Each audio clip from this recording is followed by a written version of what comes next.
Good morning, everyone, and welcome to Manitoba Agriculture Crop Talk webinar.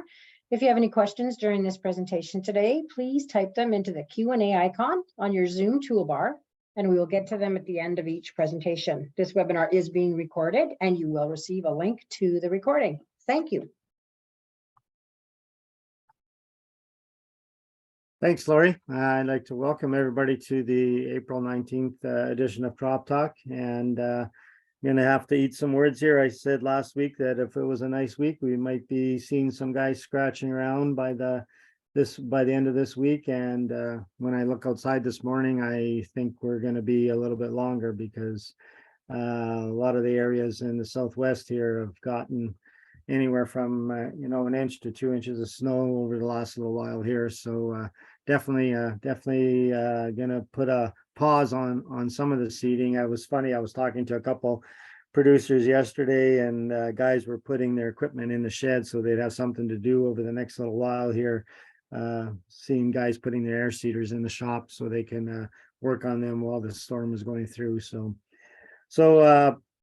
anyways, we got Kim Brown, Livingston on, and we're going to talk a little bit about getting ready for spring weed control and spraying. And I know it doesn't seem like that time yet, but when things are going to happen, they're going to happen fast. And I think it's actually even more important to talk a little bit about it now, just so we can prepare. So when we do get ready to go, we've got all our ducks in a row, and then Timmy Auger is going to be on, and while a weather update and spring soil moisture situation is on everybody's minds right now, especially after the storm that they're calling, and hearing reports of all the water coming up from North Dakota and Fargo area. So I think it's going to be a good update there as well. And then we're going to go to our crop scouting panel. We've got a few questions that have come in over the past week, and I'll run it by the panel, and we'll get those answered as well. So with that, I'm gonna let Kim take over, and let's talk a little bit about getting ready for spring weed control. So take it away, Kim. Thanks, Lionel. Just give me a second here while I get my screen going. Just let me know when you can see. You could see, just presenter mode would be good, so we can. Okay. Oh, there we go. Yeah, perfect. And no pointer. Okay, so I'll get going. So thanks very much, Lionel, for having me on this morning. And like I said, a week ago, this seemed like a good idea to have this talk right now. But right here sitting in Carmen, we're still good. It's overcast and gray and not even really rainy or anything. But I know further west and north, a lot of you guys are experiencing more snow again. So that'll push us back a little bit on seeding. But, it's always a good time to talk about weed control. So, so going forward then.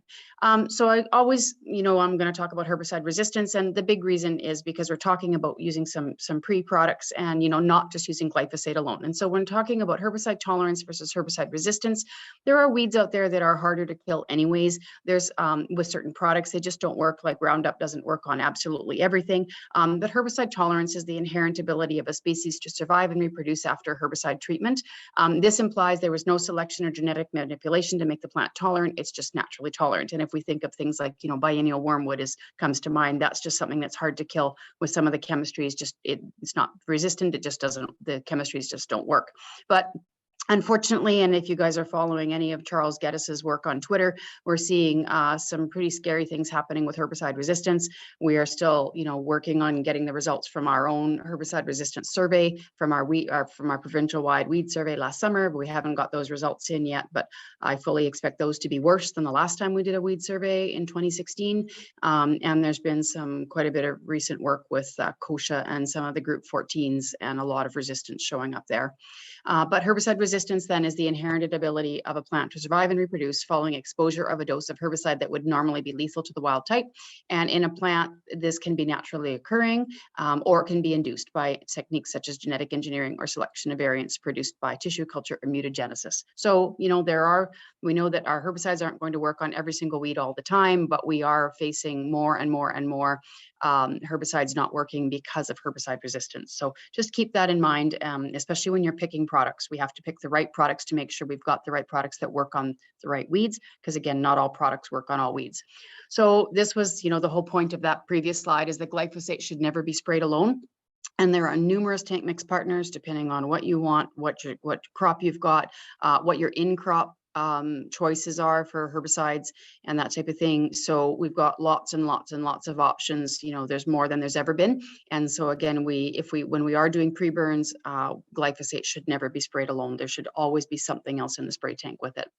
So when we're talking about the pre's, we're talking about, and that's really all I'm going to talk about today, is weed control before or after seeding, but before the crop emerges. So pre's, lots of times if you see that capitalized, that PRE, that means like pre that has residual, and sometimes it's season-long residual. You might get 6 to 8 weeks of residual if conditions are good. It could be pre-seed, it could be PPI, which is pre-plant incorporated, or it could be pre-emerge, which would be post-seeding, but prior to the crop emerging. Basically, we want to start clean so that the weeds aren't ahead of the crop. And I encourage you to use thresholds and spray decision guidelines in the Guide to Crop Protection. And we don't have a lot of these. This is really a lot of work to get these done. And this is work that was originally done by John O'Donovan out of the Alberta Environmental Center in Vegreville, Alberta, many years ago. But when we're looking at the yield losses in % in wheat caused by wild oats, and this is in our Guide to Crop Protection at the beginning part of the guide before the product pages start. And if we even look at this 30 wild oats per meter squared. Now, if you want to take that down just to a square foot, normally if you take any number in a per meter squared and divide that by 10, that's roughly equivalent to whatever that is per square foot. So this is 30 per meter squared. That's only 3 wild oats per square foot. It's actually not a lot. I've worked up in the Northwest for many years, and that's, trust me, that's not a lot of wild oats. But when you look at, we just have that, you only have 3 per square foot. When they're one leaf stage ahead of the crop, that's a 26% yield loss. When they're at the same leaf stage as the crop, that's a 16% yield loss. And if they're one leaf stage behind the crop, in wheat in this case, then that's only a 10% yield loss. So you're basically, it's a 2.5 times difference here in yield loss, depending what growth stage those wild oats are at versus the wheat crop. When we go to a higher threshold or a higher number of wild oats, which is 50 per meter squared, which would be the roughly equivalent as 5 per square foot. When you're looking at when they're one leaf stage ahead of the crop and there's no control done, you're looking at up to a 37% yield loss. If they're the same stage as the crop, 24% yield loss. And again, if they're one leaf stage behind the crop, it's a 15% yield loss. And again, if we just do the math, you're pretty much looking at a 2.5 times increase in yield loss from those wild oats being ahead of the crop, if they were ahead of the crop versus one leaf stage behind. So it's really crucial to get some of these weeds out of there. And get them out early. And so again, we also have these spray decision guidelines. And so this one, we start with these questions. Again, this is right in our guide. And is your crop healthy and growing with good stand establishment? Yes versus no. And if it's no, then don't use this guideline. Yield losses may be greater and it might be necessary to spray at lower densities. But if your crop is healthy and well growing, then it's yes. And it's if the answer to that was yes, then it's determine the leaf staging of your crop and wild oats, and then you choose one of 3 options. And then this is where we get to that the wild leaf stage or one leaf stage ahead of your crop. Spray only if you have 5. If they're the same stage as your crop, spray only if you have 8. And if they are behind your crop, spray only if you have 15. So again, we have different decisions based on this model, based on crop establishment. And you'll hear me talk forever on how, the best weed control you have is a good, healthy, competitive crop. And so that's really, really important. Yes, we need to use lots of different products in that crop to keep the weeds out. But the number one thing is to get that crop growing and really healthy. So when we're choosing products, basically our burn-off tables, what we call them, but I think they have a fancier name than that, but I just call them the burn-off tables. That's 16A and 16B on pages 76 and 77. The products that have residual, like a season-long residual, or those are actually embedded in the crop tables, and I'm going to show you guys that in a minute. And check the product pages in our guide, or go to the original label through the PMRA website, or the labels that are on the chem boxes when you get them, and for pre versus post seed and pre-emerge, because the labels, some of them are they are very clear on whether it's, you know, strictly a pre-seed product versus a post-seed and a pre-emerge product. You know, some of them are up to 3 days after seeding. Some of them have to be on 7 days before seeding for certain crops. It really depends. So you really have to watch. Again, that information is on the product pages in the guide, and which are derived from the labels, which you can get from PMRA or multiple places. So just looking at this one here, when looking at our initial pre-burn table, and so this is table 16A. And so if you're looking at this, and I've just highlighted a couple of things here. I've highlighted the canola and the wheat. And when we look at the canola, if we're looking at, these are all of the products that would be registered for use in canola here in these crops, but I've highlighted canola. So again, we have straight glyphosate. Obviously, we don't want to use that. We don't want to use straight glyphosate. We want to be putting one of these products down here in. And if you're following canola down, it probably has the least amount of products that we have to choose from, but you're looking at branoxanol, that would be our good old partner, carfentrazone or AIM. You're looking at Certitude, Command Charge, Conquer. We've got IPCO Trigon, and then we've got Prospect and Quinclorac, which is Facet L only for that. So not a lot of products in canola, but definitely more than there were a few years ago. So that's good to see. Versus if we take something like wheat, pretty much there's a check mark in almost every single box all the way down here. So, you know, there's a lot of products to choose from. And again, that's where we're looking at what are our driver weeds, what are the weeds we're going after, what are our complementary products that we're spraying in crop. You know, we don't want to be using too many of the same groups up front and then in crop as well. We need to be mixing up those modes of action, those group 2s and group 4s and group 27s and group 6s and all those type of things. So again, you got a ton of products to choose from in wheat. So we're not really going to go through that. But then when you look when you're looking in the guide, then you look at table 16B, and then we take those same products, and then here's a list of some of the weeds, not all of the weeds. There's many more. Again, go to the product pages, and I'll always refer to the label as well, but our product pages are based on that label. So again, if you're looking at, these are some of the more common weeds up here. And if I had just picked some of those products that we were using in canola, we're looking, we've got bromoxynil, we've got the carfentrazone and Command Charge there, we've got Certitude, we've got Trigon, Prospect, and Quinclorac. And, one thing here, again, if we were just looking at something like a kochia, something like if kochia was one of your driver weeds, Prospect is a really great product, but it's not that great on kochia. I'd be looking at using something like a Certitude instead. And so again, know what your driver weeds are, and then start matching up your products from there. And again, use these charts in the guide for that purpose. When we're looking at the products that actually have up to season-long residual, some type of residual that will extend that weed control while that crop is going. Again, our burn-off products are strictly before that crop starts to grow. Those are embedded within the table. So this is the soybean table, table 6. And so I've just highlighted them here for you. And we're looking at products like Authority Supreme, dicamba. Now that can be used, some of these products can be used in crop as well as pre, but I've highlighted the ones that can be used pre. Edge, that's ethylfluralin, Fierce, Focus, Heat Complete. We're talking about the residual component here. There's also a burn-off component in that as well. But this is what the residual component of heat that would be the peroxysulfone. These are the weeds that part of Heat Complete would be working on. And here's the good old metolachlor, and then metribuzin plus treflan. And with the soybean table, we do have the herbicide groups in here as well, which is really nice when you're looking at rotating those modes of action. Roundup Extend again, which is that dicamba product again, which can be used pre or early post seed, or it can be used in crop as well. But that's a good use of it is pre or that early post seed to get those weeds out early. And you've got some extended weed control in crop. Treflan, of course, Valterra, and then you've got Veraxer, Veraxer Complete, and Zidua here at the bottom. So again, some of these again do have like something like a Veraxer Complete does have a burn off component in it as well as the residual component. So so when you go to your individual product, or you go to individual crop tables to find those products that have that season, that extended control in season as well. And then again, some of these down here, there's statements down here again that we have them in our guide, but it'll go back to that product page. Here it says apply before planting, during planting, or within 3 days after planting, but before crop emerges. So again, be really clear on that, because the products are very different. Our burn-off products, especially that burn-off component on them, whether or not it's a pre-seed or a pre-emerge. So be really careful on that.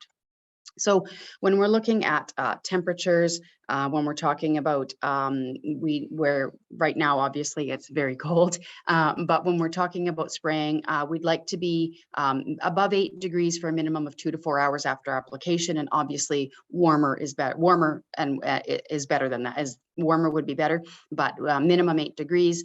These are just kind of rules of thumb. So, you know, you're looking at starting spraying mid-morning or early afternoon, nothing first thing in the morning. After a frost, you know, when we do get our crops, or we do get some of this snow gone, and we, you know, we're looking at doing these pre-burns and stuff, and we've had a frost the night before, you need to look at, is that leaf tissue green and pliable? You would need at least 60% of the leaf tissue still alive in order to, if you wanted to put some chemistry on there and for that chemistry to work. We need to, it also always depends on the duration and the depth of frost. And Timmy can talk about, we've got great websites. You know, a lot of this stuff is accessible. It's all accessible on your phone. You can look at, if you've had a frost the night before, I always go to the closest station to me, and I look at when that frost hit and how long and how, you know, how low down it dipped. Because, you know, something like down to -4 for annuals, or even -10 for perennials. You know, beyond that, probably you've got lots of plant death, but even a -2 frost for several hours can do quite a bit of damage. So really you have to look at the duration and the depth of how low that temperature actually got at a frost to assess whether or not we have to wait. And so if we do have a frost, you know, really you need to wait 2 to 3 days and assess. And obviously the harder the frost, the longer we have to wait on that and assess to see whether or not those plants are recovering, because we don't want to spray them if they're not taking up the chemistry. Then it's a waste of money, and, you know, it's just not going to work. So so at the end of the day, we need to maximize spraying success. So looking at going into spraying with our sprayers, maybe do another clean on it if we've got some time now. I know most guys do a real good in the fall, do a real good sprayer clean out and get everything, you know, they winterize it, but you're still looking at check everything again. So we're checking our screens, our boom ends, our nozzle orifices, our nozzles, make sure everything's clean, like watch those boom ends. Those are really bad for getting product hanging up on there. And so again, if you can pop those ends off and flush them out, lots of them, if you get those nozzle body end caps and you can put that boom end right at the end of that last sprayer, last bunch of nozzles, then you don't have that dead space in behind, behind that last nozzle on each section of the boom. That works out really well for, you know, there's not air trapped in that space, and you don't get a lot of product backing up into that space as well. So those things are good to look at. Calibrate, you know, we've got time now, we've got some snow on the ground, we've got some pretty poor conditions now. It'll take a while for this to go away. So we've got a few days now. Make sure that sprayer is calibrated. Check all of your nozzles. There's actually lots of websites online, really good Excel spreadsheets where you can put in the output on the nozzles, and it does all your calculations for you. And basically, if any nozzle's more than 5% out, get rid of it. You know, start with a brand new one. Get, you know, and calibrate your new ones too. You got to do that, but make sure you're doing a good calibration. I know it takes time, but it's worth it, because you need to make sure that sprayer is working, make sure your overlap's good, all of that. And water, just make sure you've got lots of good water. It needs to be clean, and use lots of it. With with herbicide resistance growing daily, it seems like, well, it is growing daily, but it's just getting worse and worse by the day. We need to make every drop of what we're spraying counts. So we just need to make sure that we're doing everything possible to make sure that those herbicides we're using have the best success they can. So we've picked the right product, you know, we've got, you know, the right expectations from those products, and we need to make sure that we're, you know, physically spraying that product as best we can to make every drop of that count. So I think that's all I had. If we had questions, we could take them now, or we could wait till the end, whatever you prefer, Lionel. Yeah, I actually got one question that came in here, and this is regarding the producer's got winter wheat, and he was wanting to know about does the winter wheat need to be in a certain stage before he should go out and spray, or is it more where the weeds are? Yeah. Now that you really have to look at what products you're putting on there, because a lot of them, you have to be careful too. Not all products are registered on winter wheat. If you go to our wheat table, in the guide, which I think is table 4, the first column actually has it has a W /S/D. I'm just looking at 2,4-D in it, which means it's registered for winter, it's registered for spring, and it's also registered for durum. So make sure you're using a product that is registered for winter wheat. If you're not sure, consult the retailer or consult the product manufacturer and make sure, they'll let you know for sure that that product is registered on winter wheat. And then from there, just basically look at the staging. And so if it's registered for winter wheat, the staging will be in the guide. So you need to be watching that. And basically if it's up and actively growing, I think you're probably pretty good. I think you're beyond staging now. You should be at good staging, but make sure you're checking that product actually is registered on winter wheat and that you have the correct staging on that, depending on that product. Okay, and I see David, do you have a question, David? No, just a comment quickly. Kim, you showed 3 of the tables from the guide. And I think it's important for us to point out that in the printed copy of the guide, which many of the people on the call today will have, the column for page numbers is empty, unfortunately. That has to do with our designer and printer in Saskatchewan, and it affects the print copy only, really. We will be getting for the electronic copy on the website amended tables that have the page numbers in them. So if you're using those products regularly, you might want to pencil in the page numbers of the products that you turn to often. That's it. No, thanks, David. That's a good point. I should have pointed that out. And I do apologize. That happened to us last year and this year again. And we've got a new designer, a new coordinator, and a new printer all in one year. So there was some struggles. But yeah, and if you've got a bit of time, that's not a bad thing to do, is just to go through and put those page numbers in yourself. Just while David was talking, I just flipped to the 2,4-D page and I'm looking at the winter wheat there, and basically winter wheat is registered on 2,4-D is registered on winter wheat. And it basically says in spring, apply after the cereals begin to grow, but before emergence of the flag leaf. So you've got a huge range on there. 2,4-D is something that we don't put on cereals too early because it can affect seed set later on. You won't really see any damage when you put it on, but you will see it when you're combining, and you will see it when your bins are empty. But by springtime, winter wheat definitely has enough leaves to be beyond that critical stage. So that's just one product that I'd point out. And again, those are all in the tables in the guide as to which products are registered. Okay, well, that was good, Kim. Thanks for that update on and helping us kind of get ready to go for spring. So a lot of good comments, and definitely I agree with both you and David. The weed guide is something that everybody should have and should be getting if they because they're out right now and available. So good, thanks, Kim. What we'll do now is I'm going to get Timmy to take over the screen, and let's talk a little bit about weather. Okay, thank you very much, Lionel. And I'm just going to take a second to share my screen.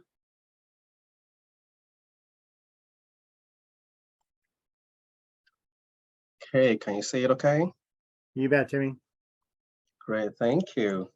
And so thanks for the invitation to give a brief update on weather and the spring soil moisture. And I've prepared just a few slides here today. Okay, I always liked starting with the fall soil moisture information just to get everyone up to speed with where we were at before the soil was frozen last fall. So this was the soil moisture map for the fall of 2022. And it actually showed that we were pretty much, for the most part, saturated. Well, this is looking at the available soil moisture. So in terms of the percent of available water within capacity, so most soils across the Manitoba were actually at that 80 to 100% water within capacity, meaning they don't really have much space to hold any new water, except for areas like that. There are some areas around Maurice and the Northwest region, west of or around the Duck Mountain Park. So that was where we sat before the soil was frozen last fall. And over the course of this of the winter, the off-season precipitation, we've actually not received as much precipitation as normal. Actually, we are sitting at about 50% of normal precipitation, Now, I always say that with snowfall and snow measurements, there is always a little bit of underestimation, and that's because of the impact of wind on the snowflake. But I would say across, for the most part, we've not really had as much precipitation as we normally would have over the course, like since November 1 up until now. So why are we concerned, or what's the issue, or what's the concern with flooding? If you take a look at this current soil moisture temperature at 2-inch depth, you'll notice that bulk of our snow melt actually occurred this past week between April 11 and April 17, pretty much across, regardless of the region you're looking at. This is from the eastern region, this is the Interlake, northwest and southwest. So for the most part, we've been sitting below the freezing mark, at least the soil temperature, up until last week was when we had the rapid melting. And with the rapid melting, it did lead to overland flooding, as we've seen. This were some photos that Callum Morrison shared, and it's showing flooding around Altona. And you, again, with this rapid snowmelt from the warming temperature last week, that led to overland flooding. And that's also because the soil is was already saturated to start with from last fall. Now, this would have been something that we would expect that, over time, it's going to dry up pretty fast. However, we do have, I would say, the bulk of our concern isn't based on the amount of precipitation we've received in Manitoba. It's actually based on how much they've received south of us. And this screenshot is showing the National Weather Service from the US and the flood warning around Minnesota and North Dakota. And this is actually showing, I looked at the NDON. NDON is the North Dakota Weather Network, and they've actually accumulated in Fargo area from April 1st, because they've had a series of storms. We didn't get as much of those storms as they've had down south. And in Fargo, they've actually received, over just 19 days in April, they've received 5.32 inches of precipitation. Now, when you compare that to the normal they would have received in the first 3 weeks of April is actually 1.5. So they've received more than 3 times the amount of normal precipitation they would normally receive. And right now, I think the current flooding situation down south is shaping up to be one of the top 10, top 8 worst flooding that they've had. So that's the system that they've received down south that it would be coming our way. When you look at the accumulated rainfall in the last 24 hours, again, in North Dakota, this is from the NDON network. And in the southeast corner of the province, they've received, of the state, they've received an extra, half-inch precipitation just in the last 24 hours. And if you look at the northwest corner of the state as well, they've received close to half an inch in the last 24 hours. And the system is moving to us, as many of you already know by now. In terms of the short-term precipitation accumulation over the next 3 days, I put this pin right on Altona area. Many of the forecasts are agreeing that we would likely receive, depending on where you are, between 15 centimeters to 40 centimeters of new snow accumulation over the next 3 days.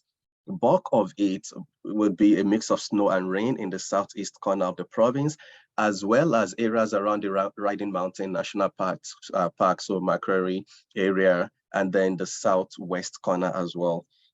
So this is in the new system that I'm sure most of the listeners are aware of, that we are expecting to start anytime soon. I wish I have a better news, but looking at the spring temperature forecast from Environment Canada, they are calling for the spring to actually be cooler than normal. So the probability of being below normal temperature, at least across Manitoba, for the most part, we are sitting at 50 to 60% chance of being below normal. So that means that we would likely be cooler than normal temperature. And that's not a very good news, especially with regards to how much water we have and helping the water to dry. We want to have quite a bit of increasing temperature. But if this forecast holds true, then we would likely have a slightly cooler than normal precipitation. The chances of having below normal temperature is actually, I would say, 50 to 60% is something that there's a good chance that that's what we would see. Now, I always put that caveat that it doesn't mean that every day over the next 3 months would be below normal temperature. It simply means that overall, over the 3 months period, April, May, June, the forecast is calling for below normal temperature. And that's not a good news in terms of allowing the fields to dry quickly. In terms of the spring precipitation forecast, again, I always say precipitation is one of those things that are usually that is usually hard to forecast. So right here, it's showing that across Manitoba, there is equal chances of being below normal, near normal, or being above normal in terms of precipitation forecast. However, from my experience, usually when you have a below normal temperature, as we have seen on the screen, below normal temperature, oftentimes it tends to lead to normal or above normal precipitation. So when things are cooler, we tend to have normal or above normal precipitation. And conversely, when things are warmer, sometimes we do have below normal accumulation of precipitation. So it's yet to be seen what would happen in terms of spring precipitation. And I always like to remind viewers about the Manitoba Agriculture weather stations. This is just a picture of the weather station. I think this is the one in Nipower. And we monitor a whole slew of weather parameters. And you can go on this site to check the stations closest to you. Last year, we built 4 more new stations that are now online. So Brookdale, Erickson, Amaranth, Oakville are some of the stations that we built last year. And to get the information, you can go on our website. And the website is listed down here, agriculture/weather conditions and reports, or you can simply just type Manitoba weather conditions and reports on Google, and it would likely take you to this page. And you can click on the current weather conditions to look at the interactive map. It would show you the hourly accumulated precipitation, as well as the 24 hours, like since midnight, the amount of precipitation you've accumulated since midnight. And you can click on any of these tabs above to see further information about the weather. And with that, I'll be happy to take any questions that you may have. Thank you. Okay, Timmy. Actually, a couple here. Could you go back to the slide where you had the snow accumulation and you kind of had all the different, there. Ahead one more. Okay, that All right. slide there. So the question was, where did you go to find this information?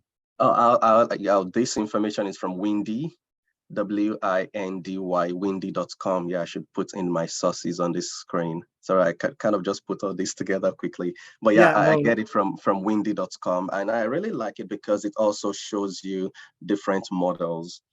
So this is the GFS, there is the ECMWF, like different models.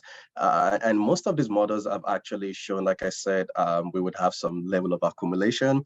They don't sometimes agree on the specific path of the system, but oftentimes at least you can see what the models are saying. And the forecast skills of any model is usually better closer to the time. So as the time approaches, you do have a better skill in terms of the amount as well as the trajectory of the system. Okay, and another question, and I guess I had asked you this one before, but I was just listening to one of the news items from the States, and they were talking about the flooding in Fargo, and how long is it going to take for the majority of that water to kind of work its way through their system and through our system kind of how long does it take to get here? Yeah. So it depends on where you are, obviously. But then if you're in Winnipeg, or at least around Winnipeg, it's usually it also depends on how fast the water moving, how much new water we get. But it's take about 3 to 4 weeks, thereabout, for the peak in Fargo for us to see it here, at least close to Winnipeg. Okay, and when are they peaking in Fargo, or do you know that? I think they're looking at the next few days. Today is Tuesday. I think they're thinking likely Sunday. Okay. Yeah. Okay, and with the soil situation or the moisture situation in our soil right now, so we're going to be probably seeing more overland flooding than when it comes in a couple or 2 to 3 weeks. I would say so, especially given the fact that over the next few days, we are having new precipitation that would be occurring, and then we are still, for the most part, going to be below normal in terms of our temperature, so we won't see the active drying that we would like to see. But in a way, it's one of those situations that it depends on how you look at it. Because if we do have very high temperature, so let's say we are sitting at 15, 16 degrees, which it's not too unusual in at the end of April. There have been days that we've had that. It's gonna really drive a lot of the residual snow that some fields still have. It's gonna drive those to melt much faster and add more water to the system.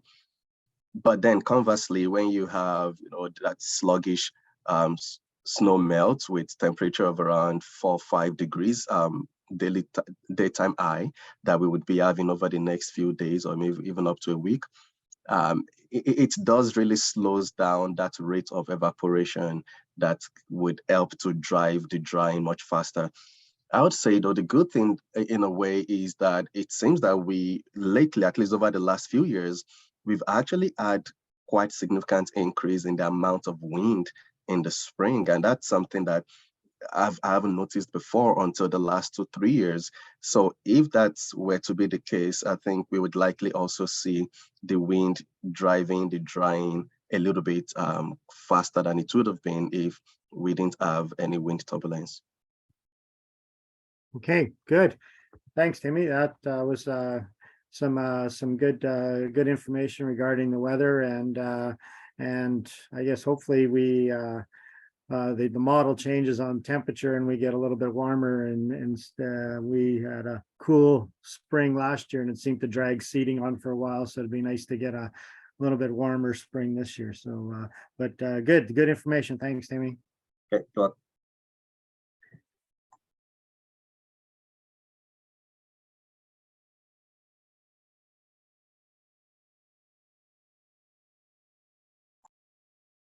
Okay, so now we're going to go to the crop scouting panel, and there's been a couple of questions that have come in this past week, and first one is going to go to John Hurd, and I'm glad we're able to get John on to answer a couple questions here before he leaves us. So John, the first question is, what's going to happen with all the fall applied nitrogen under all the water that we're seeing, and I guess in eastern Manitoba right now, and then I guess over the next little while here.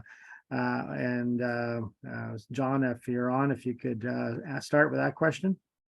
Okay, I will, and thanks for resurrecting me, Lionel. My demise, I think you predicted a little early. I don't leave till the end of the month here, so I'm still on the payroll, and actually, I'm just gonna go to a slide that I put together here, if I could do that, Sure. to help with this question.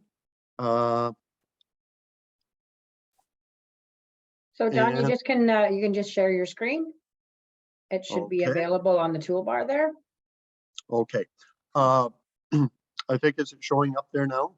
Yeah, we've bet. got it. If you want to put it in slideshow mode, that would be great.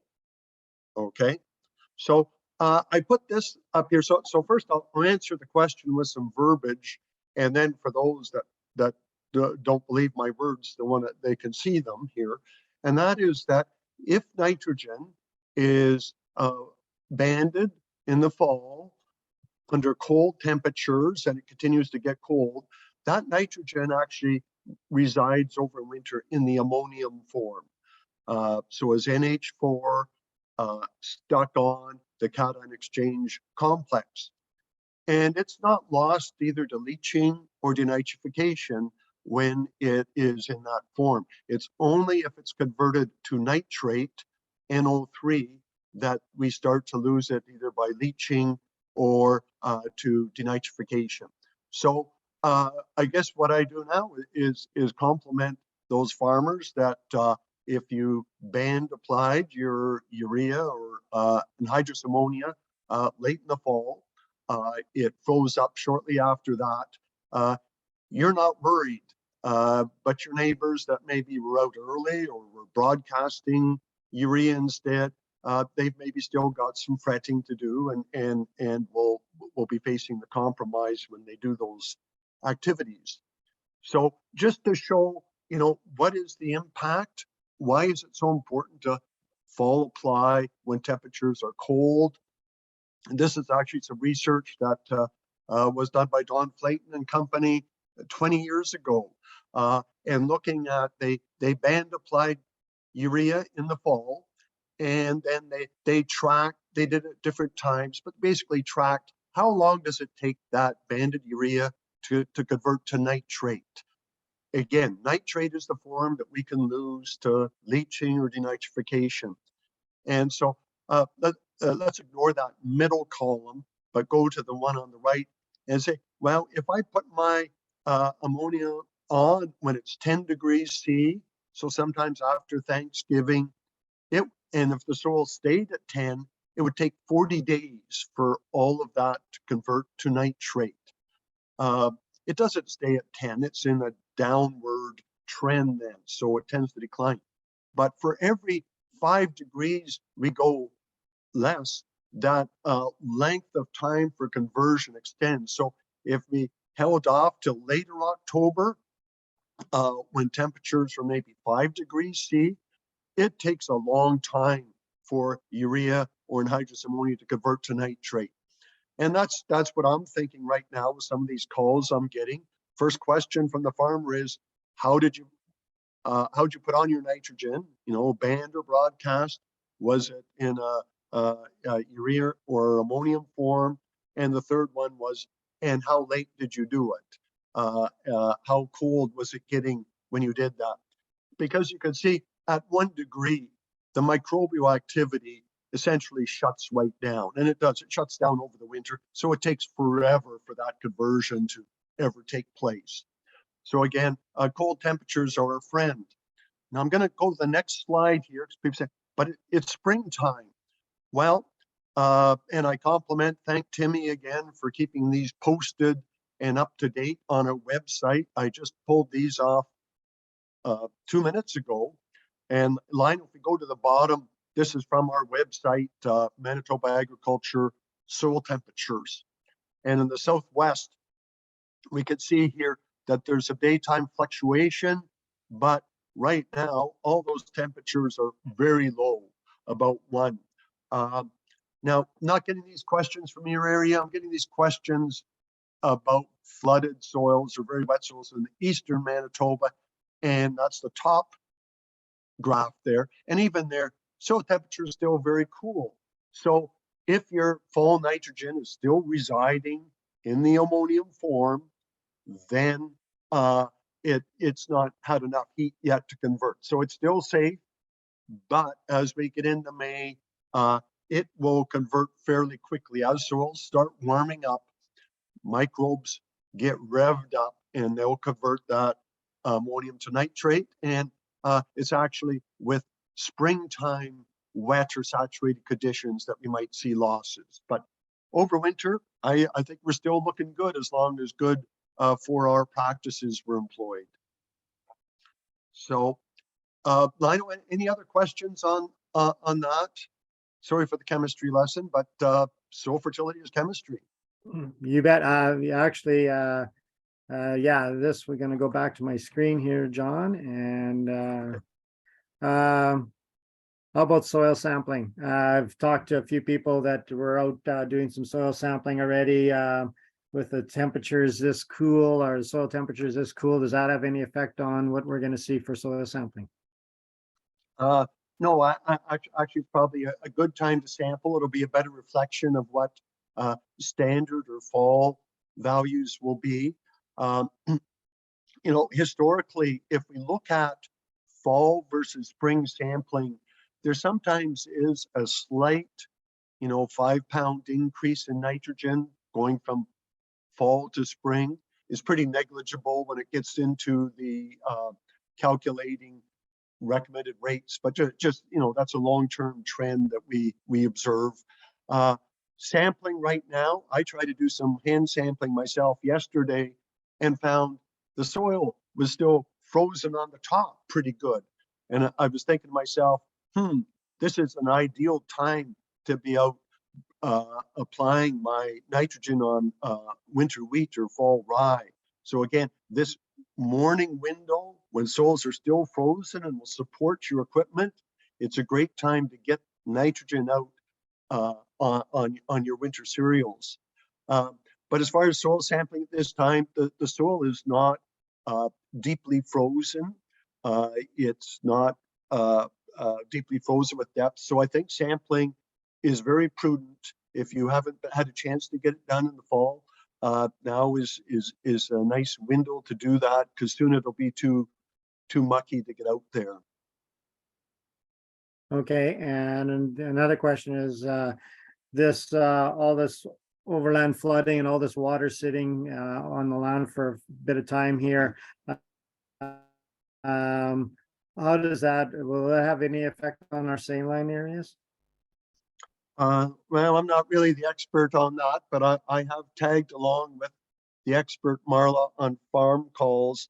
And after prolonged flooding, if there is salts in your subsoil already, what this does is that with these wet soils, often this water is not pushed deeper into the soil. It either runs off and then it needs to evaporate off. And we can see as it evaporates off, it can start bringing more salts to the surface. But in the short term, it's probably reducing some salts right at the surface because of a little bit of flushing. In the long term, though, it may cause salts to come to the surface. But I know enough to defer that question to Marla for next week. Well, I think Marla might be on, or ish. I'm not 100% sure, but I am, yeah. Great. Yeah, no, John got that right. So it's all good, John.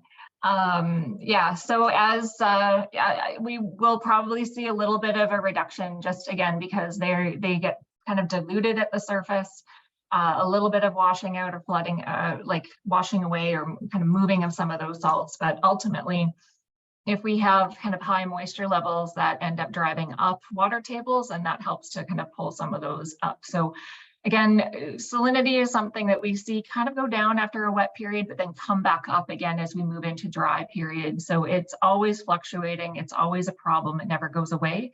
It is just something that we will have to keep looking at as things move in. And a lot of people who have been dealing with these types of situations will know. I see Timmy's got his hand up to comment too. Yeah, Mal, I just want to also say that after a flooding situation, it does reduce, like you said, and I agree with that. But we also tend to see a redistribution because the salt is washing from one place to another. So depending on the path of the trajectory or the path that the water goes, there's a potential for moving salt from a location that it was at before to another location in the field. But if that location doesn't have an initial salinity issue, with more rain and with good drainage, it wouldn't be a long-term problem, I would imagine. Great. Okay, good. Thanks, guys. And we'll go to the next question. And this one is for Dennis Lang. was at a producer's place and he's looking at growing soybeans for the first time, and he's got two options. He's got wheat stubble that yielded really good last year and there's lots of straw. And he's got canola stubble that, again, yielded not too bad, but they strike cut it and it lodged a bit. So the question he had is, what would be his best option for growing soybeans this year, into the wheat stubble or into the canola stubble? So Dennis, if you got a few comments there, that'd be great. Yeah, I'm just in the boardroom here, so that's kind of why I'm talking from Kim's computer. So yeah, so a few things to check with. I guess the first thing you want to check is, being a first-time grower, you want to check herbicide records from last year. Check on your just to make sure there's no gold pyrited used, any lawn trail type products on your wheat. That would be the first thing to check with. I would tend to lean towards the wheat stubble and manage the straw through heavy harrows in spring, just to spread the straw out a little bit. The soybeans are going to be going into probably a little bit warmer soil conditions, so I'm not as concerned about it coming up just based on the year. The other thing is, when you look at the MESC crop rotational data, soybeans on wheat show 107% yield benefit versus soybeans on canola at only 102%. And plus you're following, you know, an oil seed on a cereal. I think there's some benefit there. The lodged canola might cause him some issues from last year, and also maybe some shattering losses if there's some lodged canola last year. So some weed control challenges there, but I would tend towards leaning towards putting it on the cereal stubble for this year. Okay, thanks, Dennis. Yeah, I guess one of the comments was he was worried about how cold the ground would stay with all that wheat trash on, and he was thinking that the canola stubble might get warm up a little bit faster. But I guess you made a good point with the way things are looking. We might be out there a little bit later, so by that time, the wheat stubble would probably be warmed up enough. Yeah, like if it was a year when you're planting on May 1, that's a different story, because there the soil temperatures are still probably pretty cooly up. That's not probably going to be happening for the soybeans based on this year's conditions. We're probably looking at around that May long weekend. And by then, you know, you look at what happened last year on most of the soils. We saw very quick emergence on most crops last year, especially on soybeans. So even with the extra straw, as long as you disperse that straw nicely so there's no piles or anything like that, that's probably what I would still do. Great, good, thanks, Dennis, good comments.